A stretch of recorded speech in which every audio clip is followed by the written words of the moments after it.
4 दिसंबर 1981 एक हादसा होता है। उस हादसे की वजह से ये हमेशा के लिए तो मैं आ चुका है यहाँ फाइनली। ये अब बाहर का कुछ नज़ारा है, कुछ ऐसा है दिखता। तो चलिए मैं सबसे पहले एंट्री के लिए टिकट लेता हूँ अंदर से। वो रहा टिकट काउंटर।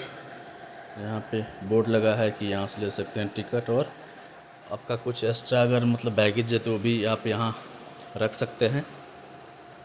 तो सबसे पहले लेते हैं टिकट और उसका देखते हैं प्राइस।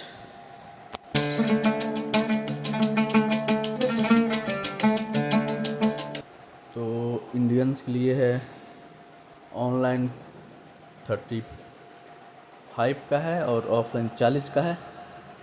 और अंग्रेज़ों जो मतलब अंग्रेज़ हैं या फॉरेनर हैं उनके लिए 600 का आप यहाँ से ऑनलाइन भी ले सकते हैं। तो चलिए मैंने टिकट ले लिया है और अब मैं अंदर चलता हूँ, आपको हूँ दिखाता। हाँ, अरे मैं आपको दिखाता हूँ टिकट अपना। ये रहा, ये मैंने ऑफलाइन ली है 40 का, कुछ ऐसा दिखता है। तो चलिए मैं आपको अंदर ले चलता हूँ।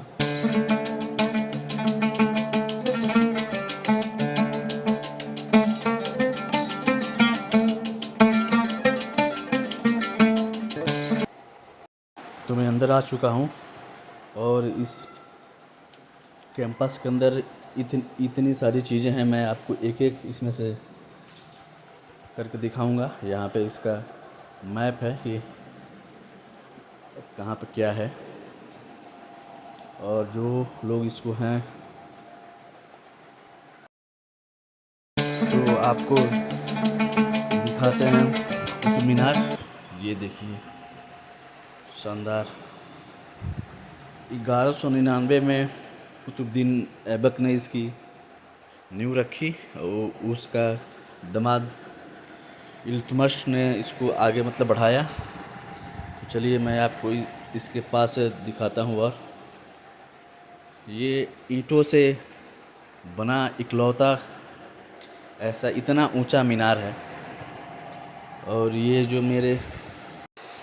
जो मेरे सामने दरवाज़ा दिख रहा है, इसको हमेशा के लिए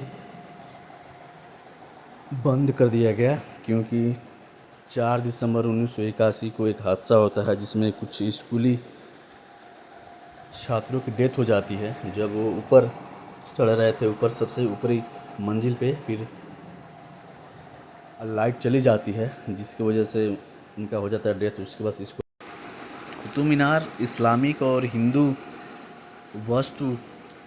वास्तुकला की सबसे अच्छा उदाहरण है ये।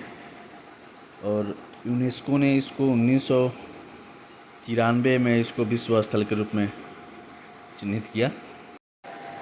अब मैं आपको हूँ दिखाता कुब्बत उल इस्लाम मस्जिद, जो मेरे सामने है, जो हिंदू और जैन मंदिरों को तोड़कर बनवाया गया था, जिसने अभी आप देखा। अब मैं दिखाता हूँ यहाँ का सबसे अच्छी और खूबसूरत चीज़, लौह स्तंभ, जो 5वीं शताब्दी से अब तक एज इट इज़ है। लौह स्तंभ ये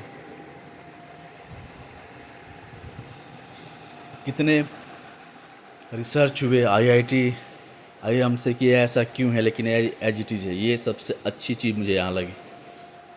और इसके बाहर का कुछ ऐसा नज़ारा है उसी।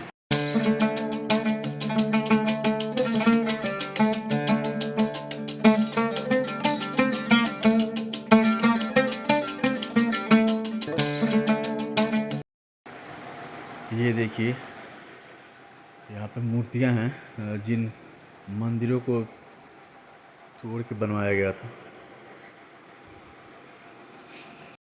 अब मैं आपको दिखाता हूँ कुतुबुद्दीन ऐबक के दामाद का कब्र, जिसके मरने के लगभग 5 साल बाद उसके बड़े बेटे ने, जो इल्तुतमिश का बेटा था, उसने इसको बनवाया था। ये देखो डिज़ाइन देखो यार, अंदर चल के आपको हम दिखाता है। वाह, ये कुछ उर्दू में लिखा हुआ है, मुझे उर्दू आती नहीं है, पता नहीं क्या लिखा हुआ है। ये देखो डिज़ाइन देखो यार, लाल पत्थर और वाइट पत्थर का यूज हुआ है अधिकतर इसमें। मुग़लों के अधिकतर मतलब जो भी बिल्डिंग्स है उसमें लाल पत्थर और वाइट पत्थर का ही यूज हुआ है, और चीनी मिट्टी का। ये देखिए,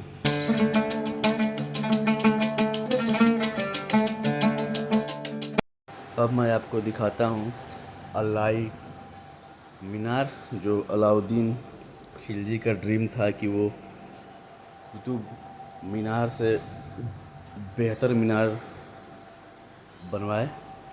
लेकिन अभी जो ही पहला मंजिल तैयार हुआ, उसके बाद से उसका डेथ हो गया, और उसका ये ड्रीम हमेशा के लिए अधूरा रह गया। तो अब मैं आपको दिखाता हूँ धूप से चलने वाली घड़ी और छतरी।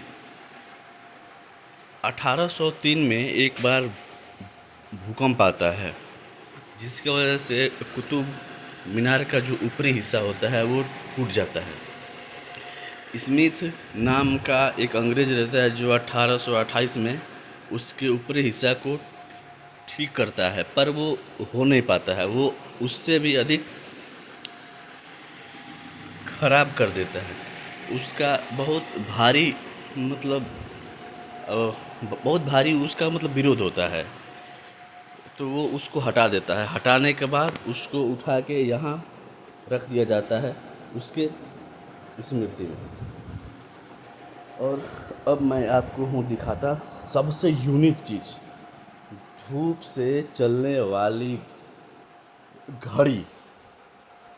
ये एक अंग्रेज की याद में इसको रखा गया है, जिसका नाम था सैडरसन। जो युवा इस कुतुब मीनार को खोजा, रिसर्च किया, इसको इतना बढ़िया, इसको बेहतरीन मतलब रखा बनाया। ये 1919 में उसके दोस्तों द्वारा उसकी याद में इसको यहाँ पे रखा गया है। अब मैं आपको दिखाता हूँ इमाम जामिन का मकबरा, जो एक तुर्कमेनिस्तान का इमाम था, जो लोधी के समय धार्मिक गुरु था, जो जिसका डेथ हो गया था, तो उसको यहाँ दफना दिया गया है। ये देखिए अंदर से।